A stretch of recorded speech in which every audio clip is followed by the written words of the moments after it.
여러분, 한 사회가 어떤 사회인지를 보려면 그 사회에서 가장 연약한 사람들, 그 사람들의 삶이 어떤지를 보면 그 사회가 어떤 상태인지를 알 수가 있습니다. 그래서 서민들의 삶, 또 그 중에서도 가장 사회적 약자들이 어떻게 살고 있는지를 보면 되는 건데, 오늘 사사기 말씀의 마지막은 바로 이 사사기 시대의 이스라엘에서 약자들의 삶이 어떠했는지를 아주 여실하게 보여주고 있습니다. 오늘 본문에는 마지막 절에 보면 이스라엘 다른 지파도 나옵니다. 그리고 이제 전체적으로는 기브아에 있는 베냐민 사람들이 나오고요.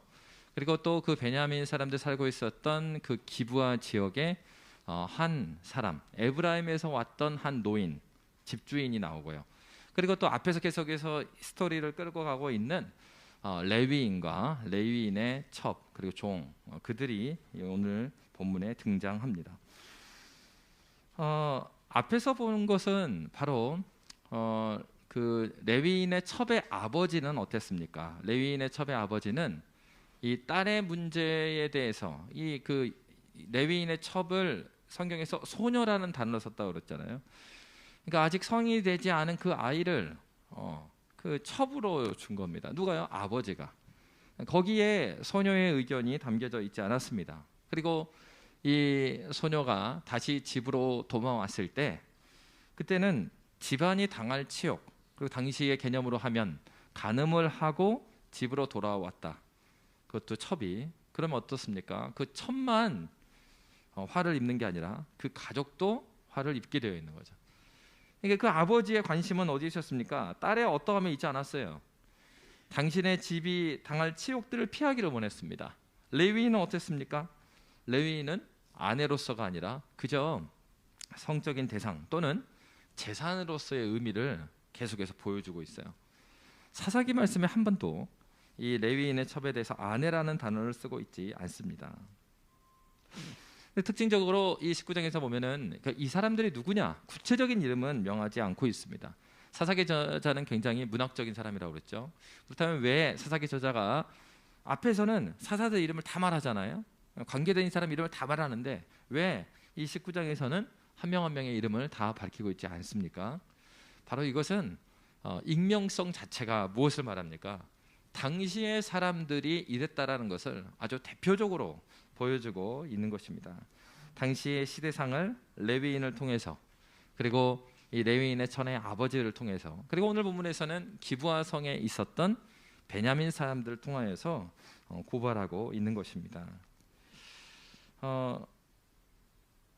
하나님께서 오늘 16절에서 21절에 보면 이제 그들이 레위인의 첩의 아버지가 붙잡아서 그것을 만류하고 이제 돌아가는 시간을 저녁 때 돌아갔다고 했죠.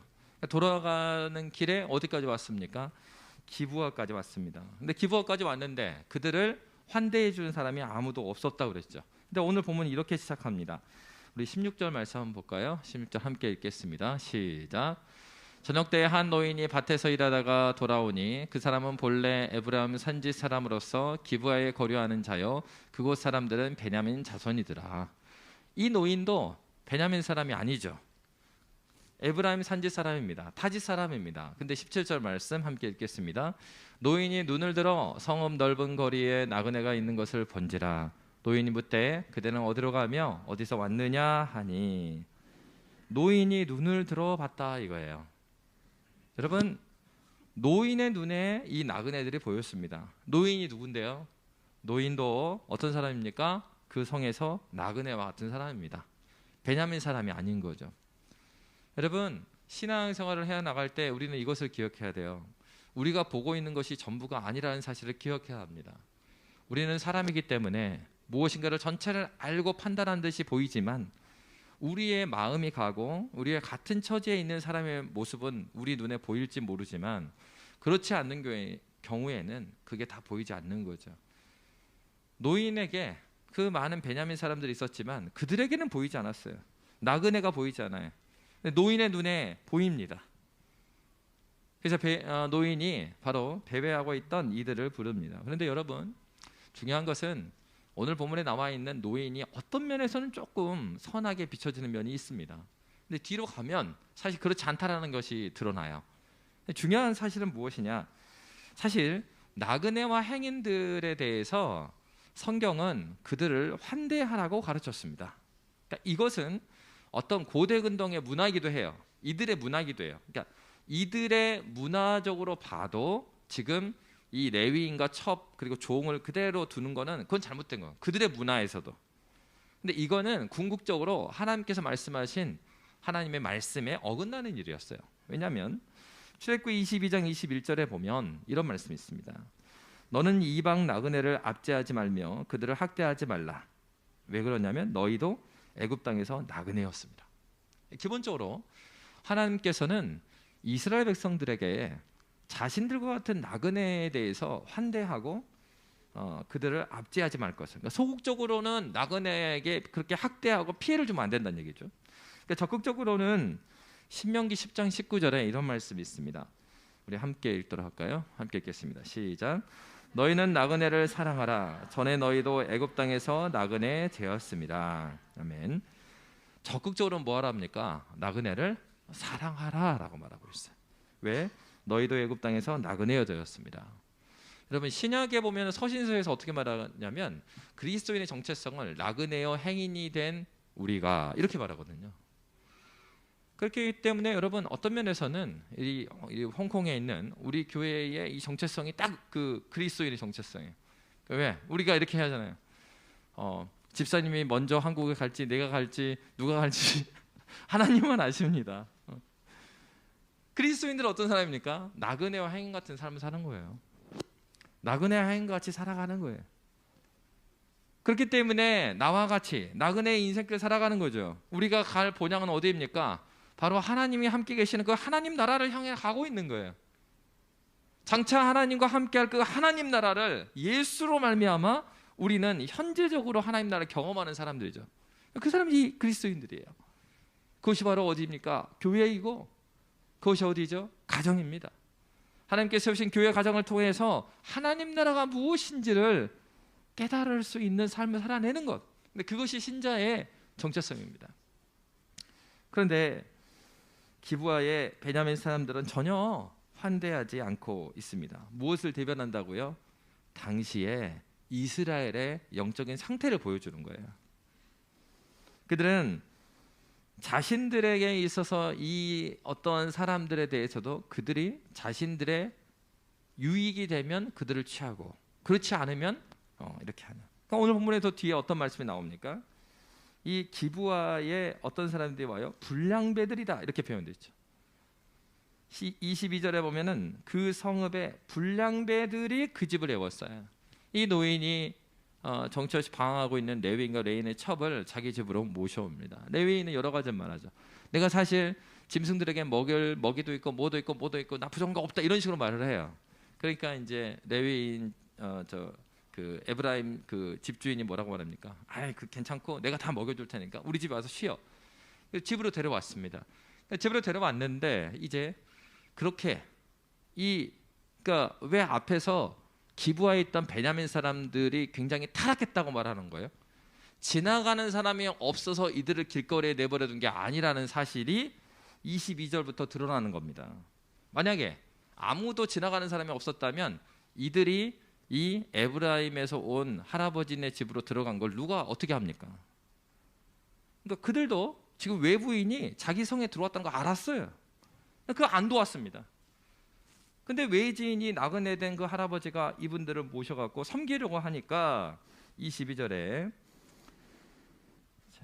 그들이 마음을 즐겁게 할 때 그 성읍의 불량배들이 그 집을 에워싸고 문을 두들기며 집주인 노인에게 말하 이르되 내 집에 들어온 사람을 끌어내라 우리가 그와 관계하리라 하니. 여러분 성경에서 이 22절에 관계한다 이거는 성적인 즐거움을 누리다 이렇게 사용되는 단어입니다. 여러분 이 기브아에 있는 이 하룻밤 사이에 일어난 이 일들, 그 일들은 굉장히 어느 말씀과 유사해요? 창세기에 보면 소돔성의 모습과 유사합니다. 하나님께서 소돔이 하나님 앞에서 범죄하면서 죄가 막 쌓여가죠. 하나님께서 천사들을 보내셔서 그 성을 이제 멸망케 하려고 보내십니다. 그 성에 천사들이 들어가니까 그 성에서 소돔에 그 하나님을 알지 못하는 사람들이 이렇게 찾아왔어요. 그리고 어떻게 합니까? 내가 그 사람들을 우리에게 내어놓으라. 우리가 상관하겠노라. 그것도 같은 단어예요. 이 성적인 놀이개로 그들을 대하겠다 이렇게 말한 겁니다. 여러분, 기가 막힌 사실은 기브아에 있는 베냐민 사람이었다는 사실이에요. 소돔성은 하나님을 알지 못하는 사람들이라 하자 이거예요. 그런데 기브아에 있었던 이렇게 문을 두드리면서 레위인을 주라고 한 사람들은 하나님 나라의 백성이라는 베냐민 사람이었습니다. 무엇을 보여주는 겁니까? 이미 이 시대는 하나님께서 가나안 땅에 그들을 왜 주셨습니까? 가나안에 그렇게 주님을 알지 못하는 자들이 너무나 타락한 삶을 사는 거예요. 하나님의 공의도 없고 정의도 없는 삶을 살아갑니다. 그러니까 하나님께서 그 땅을 가나안 족속들에 줬다가 그 땅을 뺏으시는 거예요. 왜? 그 땅을 주신 이유가 무엇입니까? 그 땅에서 하나님이 누구이신지를 드러내며 살아가라 이런 거예요. 그래서 여러분, 성경에 보면은 이사야 말씀에 그런 말씀이 나와 있거든요. 이사야 말씀에 보면은 하나님께서 그 백성들에게 주신 말씀이 있어요. 너희가 5장 7절에 보면 이런 말씀이 있습니다. 우리 한번 함께 읽겠습니다. 시작. 무릇 만군의 여호와의 포도원은 이스라엘 족속이요 그가 기뻐하신 나무는 유다 사람이라. 그들에게 정의를 바라셨더니 도리어 포악이요 그들에게 공의를 바라셨더니 도리어 부르짖음이었도다. 이 무슨 말이냐? 너희가 괴로운 이유가 뭐냐? 그 땅에서 너희가 하나님의 어떠함의 풍요로 하나님의 풍성함을 누리지 못한 이유가 뭐냐? 두 가지를 말했어요. 7절에 말하고 있는 거는 정의와 공의를 말합니다. 여러분, 이 정의와 공의라는 그 단어를 잘 보면 정의라는 단어는 미슈파트라는 단어예요. 이것은 엄격하고 정확한 판결입니다. 그러니까 어느 사람도 내가 돈이 많다고 해서 아니면 돈이 없다고 해서 지위가 높다고 해서 지위가 낮다고 해서 이 잘못된 판결, 그래서 힘센 사람들의 나라 이런 거 안 된다 이거예요. 하나님은 그거 원치 않는다는 거예요. 어느 누구에도 공의로운 그 정의로운 사회를 위해서 너희에게 그 땅을 줬다 이거예요. 두 번째, 공의는 뭡니까? 이 제다카라는 단어는 자비함, 친절함, 관대함, 긍휼 이런 걸 말하는 거예요. 여러분, 아무리 이 정의로운 판단, 정의로운 판결이 있어도 그 사회에는 약자가 있고 그리고 긍휼함이 있지 않으면 살 수 없는 자들이 있습니다. 그들을 돌보는 그런 땅이 되게 하라는 거예요. 그렇게 되지 않을 때 그 땅을 하나님께서 빼앗겠다라는 겁니다. 그러니까 여러분 이렇게 보시면 돼요. 그래서 가나안 땅을 주실 때 사실은 이렇게 생각하면 안 됩니다.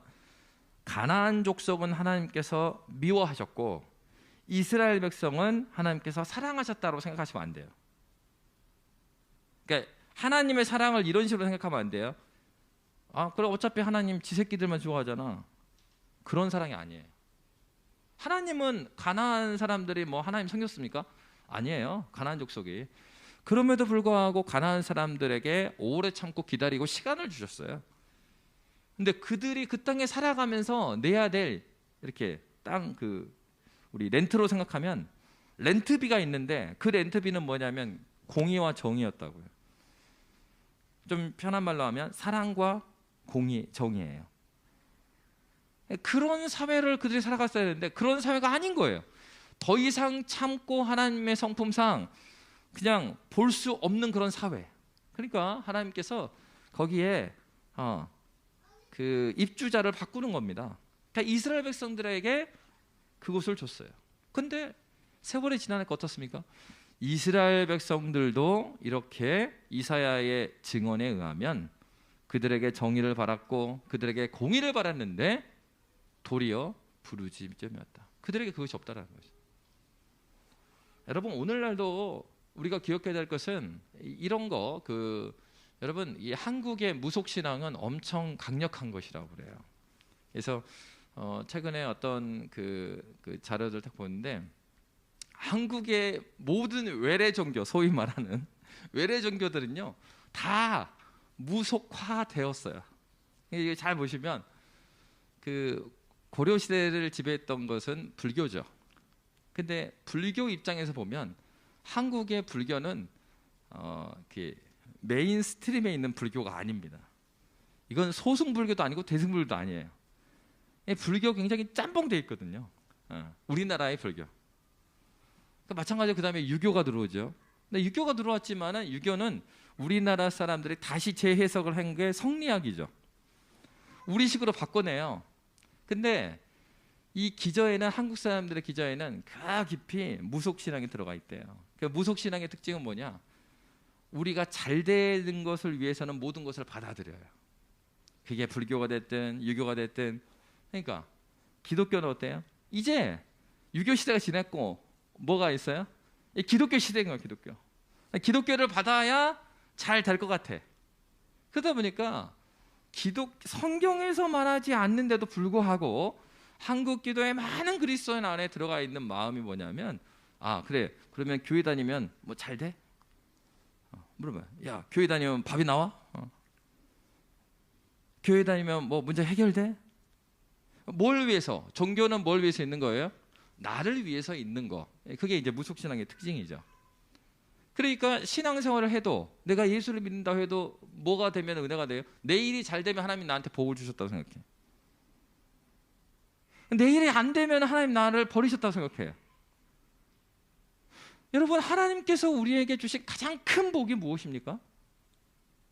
가장 큰 복은 그리스도 예수예요. 그러면 예수께서 당신을, 그 일 잘 나가는 사람한테 자신을 소개했어요? 오히려 예수는 당시에 못 나가는 사람들 찾아다녔습니다. 당시에 잘 나가는 사람들 찾아달라면 예수님이 궁궐로 오셔야죠. 무슨 말구입니까? 아무도 안 알아주는. 당시에 주류였던 가말리알 쪽으로 가셔야죠. 바리새파 쪽으로 붙으셔야죠. 종교적으로는. 그리고 정치적으로는 왕궁에 오셔야죠. 로마 왕궁까지만 황궁이 아니면 최소한 분봉왕이었던 헤롯 가문에 오셔야지. 근데 우리 주님이 우리에게 오신 것 자체가 잘 나가고 그렇게 오신 게 아니에요. 복 자체이신 예수께서, 복의 근원이시고 복 자체이신 그분께서 이 땅에 말구유에 오셨어요. 그리고 소외되고 당시에 대화의 대상으로도 껴주지 않는 과부에게, 세리에게, 죄인들에게, 병자들에게 찾아가셨단 말이죠. 복음은, 예수는 당신께서 이미 이렇게 찾아오셨습니다. 하나님께서 이 땅에 우리가 그리스도로 살게 하는 정책성이 무엇입니까? 바로 이것이에요. 나의 삶에서 나는 하나님께서 나에게 어떤 위치를 줬다. 아내의 자리, 남편의 자리를 주셨다. 너무 여러분 그 자리를 당연하게 생각하지 마십시오.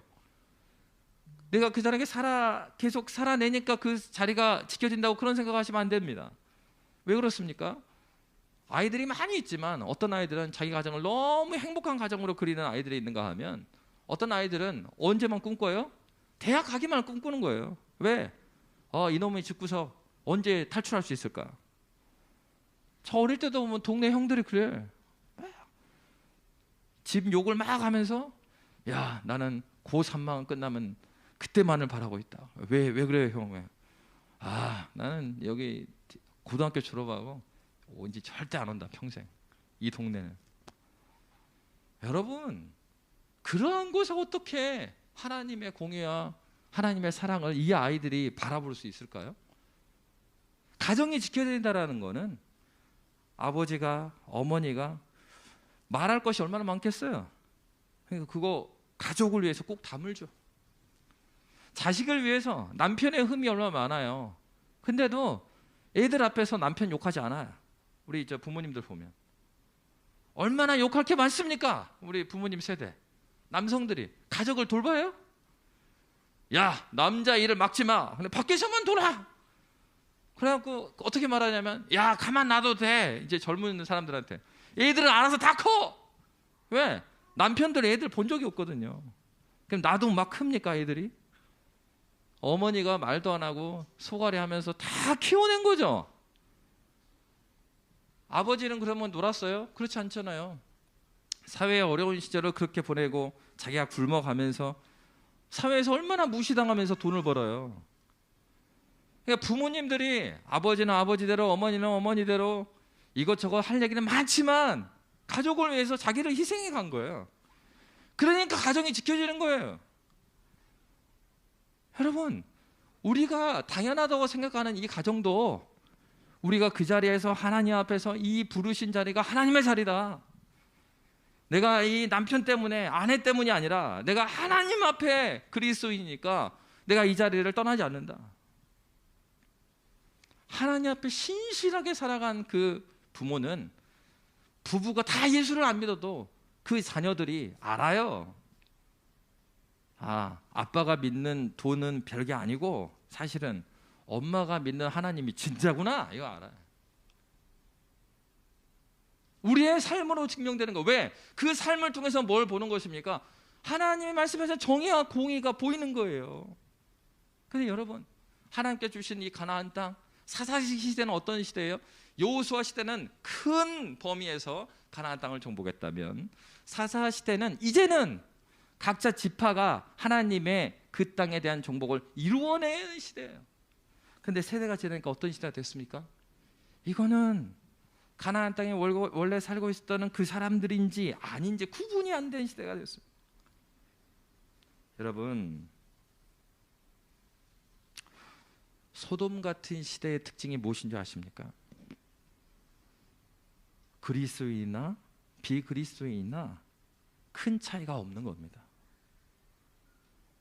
오늘날 우리가 신앙생활을 잘하고 있는지 그렇지 않은지, 내가 신앙이 있는지 없는지 외적인 객관적인 기준을 보시려면 여러분들이 정치를 바라볼 때나 경제를 바라볼 때나 그리고 여러분에게 일어나는 관계의 문제에 대한 생각을 말씀하실 때나 여러분들이 신앙이 없는 사람과 여러분들의 생각이 아무런 차이가 없다면 그 시대가 어떤 시대예요?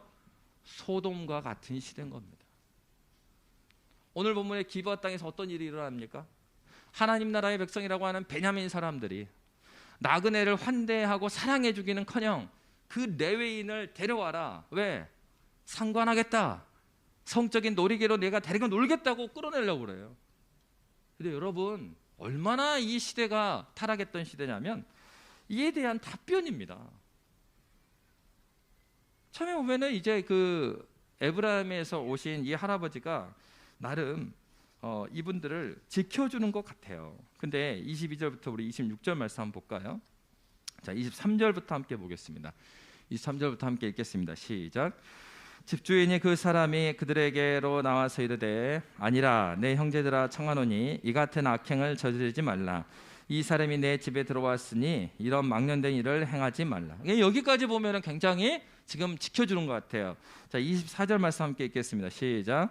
보라, 여기 내 처녀 딸과 이 사람의 첩이 있은즉 내가 그들을 끌어내리니 너희가 그들을 욕보이든지 너희 눈에 좋은 대로 행하되 오직 이 사람에게는 이런 망령된 일을 행하지 말라 하나.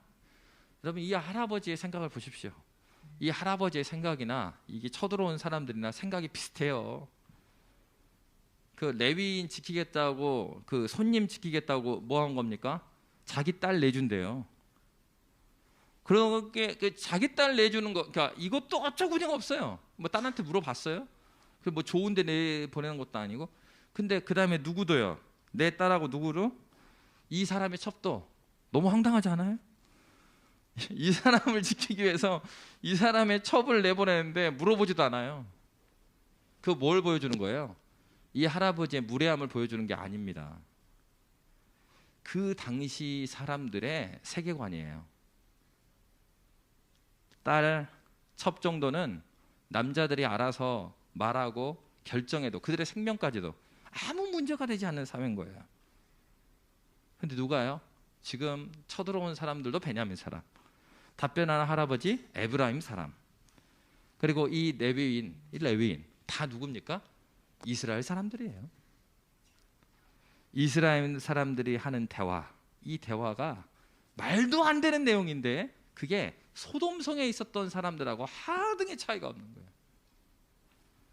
여러분, 신자는 그들의 믿음을 어떻게 드러내는 겁니까? 그가 구원받았는 게 어떻게 드러나요? 예수님께서 뭐라고 말씀하십니까? 열매로 알리라. 우리의 말과 행위, 예배드리는 이 한 시간이 아니라 우리의 삶을 살아가는 일주일에 우리가 누구인지 보여주는 거죠. 내 신앙이 어떠하다는 거는 내 삶에 무심코 여기서 막 많은 걸 생각해서 답변했겠어요? 자기가 평상시에 생각하는 세계관이 이렇게 나오는 겁니다. 바로 그것을 통하여서 사사기 저자는 그 당시의 사람들이 어느 한 사람도 빼지 않고 하나님의 말씀이 기준이 아니라 자신이 기준이 된 그 사회상을 보여주고 있습니다. 여러분, 진정한 가치가 이제는 사라져버린 시대인 거예요. 하나님께서 왜 가나안 땅을 너에게 줬느냐? 그 말씀을 아브라함에게 하셨어요. 그 땅에 들어가거든 의와 공도를 너는 행하라, 이렇게 말씀하셔요.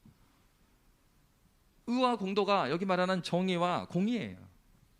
의와 공도가 있는 삶을 살아내는 것이에요. 그것이 신자에게 드러나는 외적인 드러남이에요. 열매예요. 근데 그들은 그렇게 살지 않았습니다.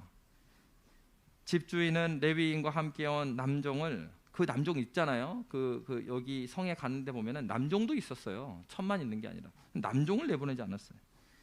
내 처녀 딸과 이 사람의 첩을 그렇게 욕보이든지 너희 눈에 좋게 해라, 이렇게 했습니다. 어떤 태도입니까? 레위인을 지키려고 했던 것입니까? 아닙니다. 당시 사람들의 생각에 지배돼 버렸어요. 그들의 생각에 그렇게 지배된 거예요. 그럼 여러분, 예수 믿는 것은 무엇일까요? 예수 믿는 건 이 세상에 살아가는 하나님께서 보시기에, 이게 중요합니다. 성경에서 말하기에 하나님께서 보시기에 아닌 사상과 생각들을 깨뜨려 부수는 작업이 예수 믿는 과정이에요. 근데 예수를 믿었는데도 불구하고 예수 안 믿는 사람하고 똑같이 여러분들의 기복적인 신앙, 여러분들의 문제가 해결되고 돈을 많이 벌고 막 자손이 복을 받고 그러기 위해서 신앙을 갖는다면 이거는요, 예배당 안 나오셔도 됩니다. 한국에 그래도 잘 나가는 데가 어디예요? 요즘에 잘 나가는 데는 원불교, 여러분. 큰 기업인이 있잖아. 거기 가면 더 막 영향을 받을 거 아니에요? 누구냐고요? 예, 검색해 보면 나옵니다. 그러니까 우리가 신앙을 갖는다는 거는 이 땅에서의 소망을 갖고 이 땅에서 무엇인가 문제 풀기, 그 예수님이 아니라 지니가 필요한 거야. 지니, 알라디 요술램프에다가. 그게 신앙이 아니잖아요. 여러분, 그럼 어떻게 되겠습니까? 우리가 신앙의 정체성을 찾아가고 그리스도인의 이 색깔을 유지하는 건, 그래서 뭐가 중요합니까? 여러분, 예배가 중요하고요. 이거 절대 변하지 않습니다. 세월이 지나고 온라인 시대가 되고 뭐 해도요, 히브리서 뭐라고 했어요? 모이기를 패하는 자는 어떤 자들의 습관과 같이 하지 말라. 마지막 때 그런 날이 온다고 그랬어요. 그냥 뭐라고 했냐면, 그렇다고 이렇게 말해요. 아니 목사님, 그때는요 줌이 없었잖아요. 그 줌이 없었죠. 여러분, 그러면 줌으로 신앙생활 해보세요. 끝까지 온라인으로 신앙생활 해보세요. 막 신앙의 열정과 하나님 나라의 감격과 은혜가 흘러넘치는지 해보세요. 불가능합니다. 우리를 그렇게 만들었지 않았기 때문에 그래요. 인격적인 하나님께서 그가 사람에게 내려오셔서 만나주셨습니다. 이 만남 가운데 은혜가 있는 거예요. 하나님을 간절히 만나고 하나님의 은혜가 무엇인지를 경험하는 그 한 명의 신자를 통하여서 하나님께서는 그 시대에 소망을 보여주는 거예요. 그 사람이 가진 것이 없으면 더욱더 드러나겠죠. 하나님의 일하심이. 여러분, 우리가 해야 될 건 하나님 앞에 나아가는 거예요. 근데 하나님의 말씀의 기준, 변하지 않는 기준이 없으면 우리가 어떻게 됩니까? 그 시대의 움직임에 따라서 우리가 변해가요. 그래서 여러분, 한국에서 이제는 간음죄, 간음이 아닌, 간음은 성경에서 말하는 거고, 그렇죠, 간통죄. 죄송합니다, 이 단어가. 예. 간통죄가 죄가 아니잖아요. 이제 옛날엔 죄였지만, 왜요? 시대 사람들의 생각이 바뀌어가니까 죄가 달라지는 겁니다. 그러면 성경에서 말하는 죄가 달라져요?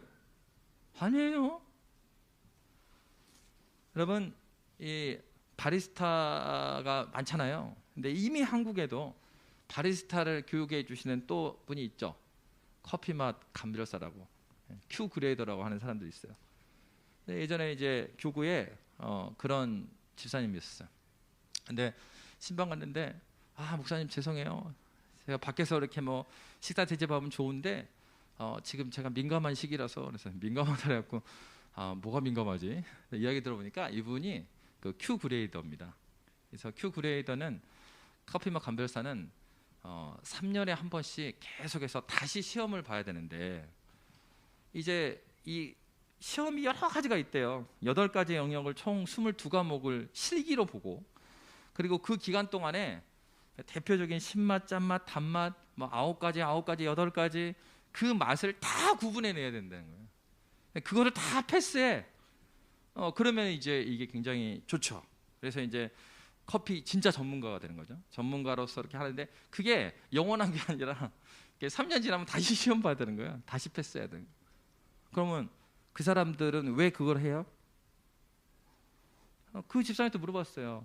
그래서 커피에 대해서 저는 잘 모르니까, 집사님이 볼 때 커피는 뭡니까? 딱 물어봤어요. 그러니까 커피를 막 내리시면서, 커피요? 커피는 취향입니다. 커피의 어떤 절대적인 기준이라는 건 없고, 그건 자기의 취향에 따라서 이렇게 하는 거다.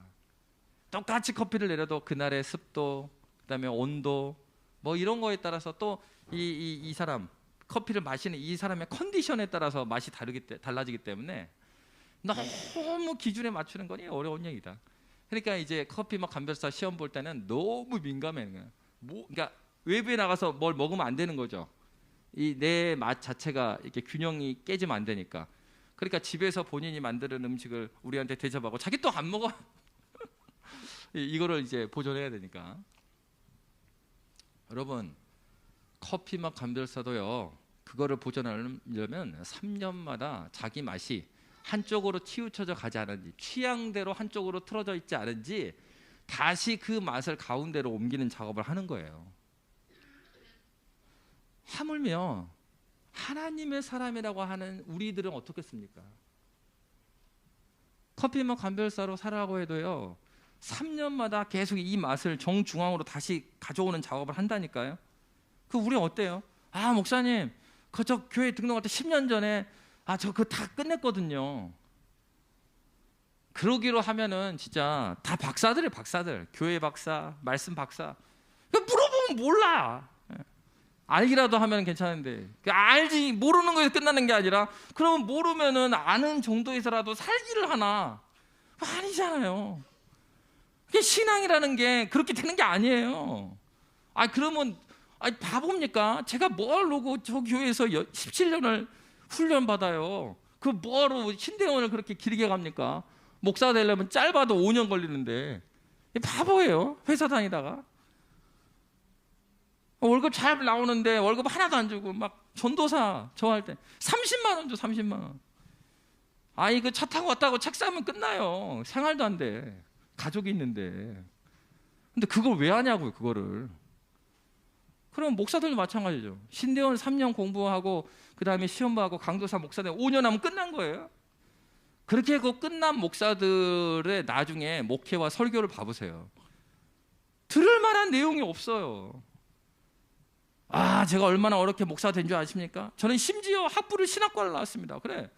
그러면 신대원 5년에다가 4년 더 하면 9년 만에 목사가 됐다 이거예요. 그 다음부터 책을 안 봐, 이 사람이 목사가 돼가지고. 그럼 책을 안 보면 어떤 설교를 할까요? 여기 서갖고 자기 썰을 푸는 거예요. 근데 또 너무 심각한 일은 성도들은 거기서 아멘 아멘 하고 앉아있어. 가관이죠, 한국교회가. 그러니까 한국교회처럼 이단이 많은 교회가 없어요. 정통 교단 안에 있는데 이단같이 설교하고 있는데 아무도 몰라. 그 목사도 자기가 이단 설교를 하고 있는지 모르고 그 성도들도 그걸 구분을 못하는 거예요. 그거 어떻습니까? 신천지니 뭐니 해갖고 가장 잡아먹기 좋은 교회가 한인교회들. 왜? 목사부터 해갖고 성경을 아는 게 없으니까. 여러분, 신앙은 막 앉아있으면 생기지 않아요. 절대 그런 일 없습니다. 죽었다 깨어나. 왜 이런 시대가 됐겠어요? 사사 시대가 왜 이런 시대가 왔겠어요? 커피 막 감별사를 하려고 해도요, 그 말씀으로 나가는 작업을 하지 않으면 안 된다니까요. 여러분, 내가 회심의 기억이 있다면 그게 20년 전 거라면 이건 아주 심각한 영적인 아주 심각한 질병에 있는 거예요. 그러니까 기도해야 될 건 뭐냐면, 하나님, 내 은혜, 내 신앙을 새롭게 해주십시오. 20년 전에 만났던 그 하나님의 은혜를 이 한 해 동안에 나에게 허락해 주십시오. 이번에 좀 나를 좀 바꿔주세요. 그럼 여러분, 그거 안 되면 여러분들이 이렇게 목사를 막 저쪽에서라도 그래야 되잖아요. 그러니까 반대로 돼, 반대로. 목사가 여러분 뭐 합시다 그러면, 아 목사님 해외에서까지 뭐 그러려면 뭐하러 교회 나와? 형, 어떤 교회가 되게 됐어요? 내 신앙이 이 말씀에서 벗어나 있는지 안 벗어나 있는지 보려면 뭐가 있어야 돼요? 이 말씀이 먼저 있어야 돼요. 여러분 공부하셔야 됩니다. 성경 읽으세요. 말 나와서 잘 됐어요. 이번 주로 해갖고 말라게 끝납니다. 다음 주부터 신약 시작해요. 읽으셔야 됩니다. 주보에 계속 나와요. 말씀 읽으셔야 돼요. 기도하셔야 합니다. 혼자 기도 못하겠으면 금요기도 나오세요. 함께 기도는요 책으로 못 배워요. 기도는 기도로 배우는 거예요. 함께하는 기도하는 공동체를 통해서 기도가 무엇인지 배우는 거예요. 목장에서 여러분과 함께 기도 제목을 나누면서 하나님께서 말씀대로 순종했더니 어떻게 우리를 이끌어 주셨는지를 그 목장에서 확인하는 겁니다. 그렇게 신앙을 확인하고 하나님이 살아계심을 확인하는 공동체가 되어가는 거예요. 목사 하나 설교 잘하는 사람 모셔다 놓으면 교회 되는 게 아니에요. 그 선포된 그 말씀을 가지고 목장들마다 오늘 기도자가 정말 이 갈라디아서 말씀에 굉장한 은혜가 있는 것 같고, 또 이게 반대로 말하면 많은 스트레스가 있는 것 같기도 해요. 목장 모임 인도하시니까. 갈라디아 말씀을 막 읽어 나가면서 내 신앙은 진짜 신앙인가? 계속 검증하는 거예요. 여러분, 주의 말씀을 붙들고 살아갈 때 내가 어디 있는지가 보이는 겁니다. 기부와 땅에 있는 등장하는 이 사람들, 어느 사람도요 그냥 여기 에브라임 산지에서 왔다는 이 할아버지가 조금 괜찮아 보이는데 이 할아버지도 정상이 아니에요. 그죠? 우리가 그런 신앙생활하면 안 되잖아요. 그리고 어떻게 합니까? 그렇게 하고 내어줬습니다. 그렇게 하니까 레위인이 첩을 내줘버립니다. 첩이 밤새도록 괴롭힘을 당해요. 그리고 나서 겨우 집으로 와갖고 문고리를 잡고 쓰러져 있었습니다.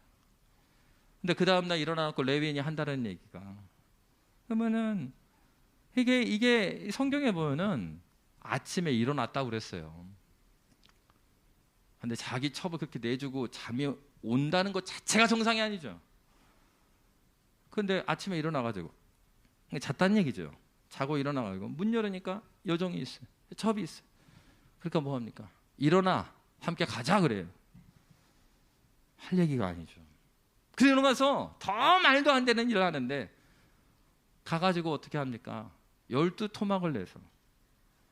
이게 오늘날에도 말도 안 되는 얘기죠. 이 자체가.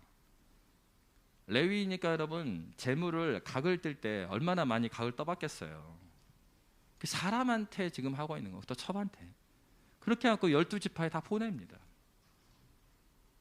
12지파는요, 만약 12지파 이스라엘도 정상적인 사고를 가졌으면, 하나님 말씀을 기억하고 있었다면 도대체 이게 무슨 일이냐? 왜? 사람이 12각족 났잖아요.